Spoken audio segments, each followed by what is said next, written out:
নওগাঁ জেলার নিয়ামতপুর উপজেলার ৩ নম্বর ভাবিচা ইউনিয়নে বিএনপির ঘোষিত ৩১ দফা বাস্তবায়নকে সামনে রেখে লিফলেট বিতরণ ও কর্মসভা অনুষ্ঠিত হয়েছে।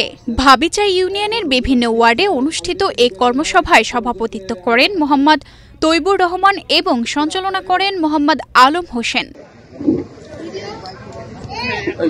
অনুষ্ঠানে প্রধান অতিথি হিসেবে উপস্থিত ছিলেন সাবেক সংসদ সদস্য ও বীর মুক্তিযোদ্ধা ডাক্তার মোহাম্মদ সালেক চৌধুরী। এক্সট্রিম মশার কয়েল প্ল্যান্ট ফাইবার দিয়ে তৈরি, তাই সহজে ভাঙে না, সুগন্ধিযুক্ত ও নিরবিচ্ছিন্নভাবে জ্বলে। ডেঙ্গু, চিকুনগুনিয়া বাহি সহ যে কোনো মশার বিরুদ্ধে দেয় এক্সট্রিম সুরক্ষা। বিশেষ অতিথি হিসেবে উপস্থিত ছিলেন নিয়ামতপুর উপজেলা বিএনপির সাংগঠনিক সম্পাদক শামীম রেজা চৌধুরী বাদশা। এছাড়াও উপস্থিত ছিলেন উপজেলা বিএনপির কৃষি বিষয়ক সম্পাদক ও উপজেলার ডিআরডিবির চেয়ারম্যান আব্দুর রহমান বাবু সহ স্থানীয় বিএনপি, যুবদল, স্বেচ্ছাসেবক দল ও ছাত্র দলের নেতাকর্মীরা। কর্মী সভায় বক্তারা বলেন, দেশনায়ক তারেক রহমানের নির্দেশনা অনুযায়ী ৩১ দফা বাস্তবায়নের মধ্য দিয়ে দেশে গণতন্ত্র, আইনের শাসন ও জনগণের ভোটাধিকার পুনঃপ্রতিষ্ঠা সম্ভব হবে। সামনে নির্বাচন ফেব্রুয়ারির মাঝামাঝি সময়ে, সামনের মাসে ডিসেম্বরে উনি আমাদের নির্বাচন ঘোষণা করবেন। তারপরে নমিনেশন শুরু হবে।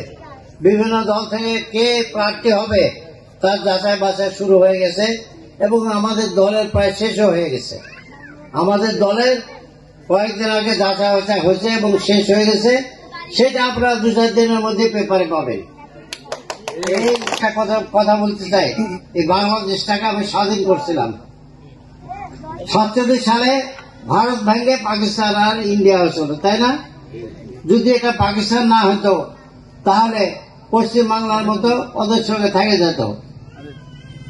এই বাংলাদেশ হওয়ার পর দেখা গেল পশ্চিম পাকিস্তানরা চাকরি বাকরি বিভিন্ন ক্ষেত্রে সুবিধা নিতেছে।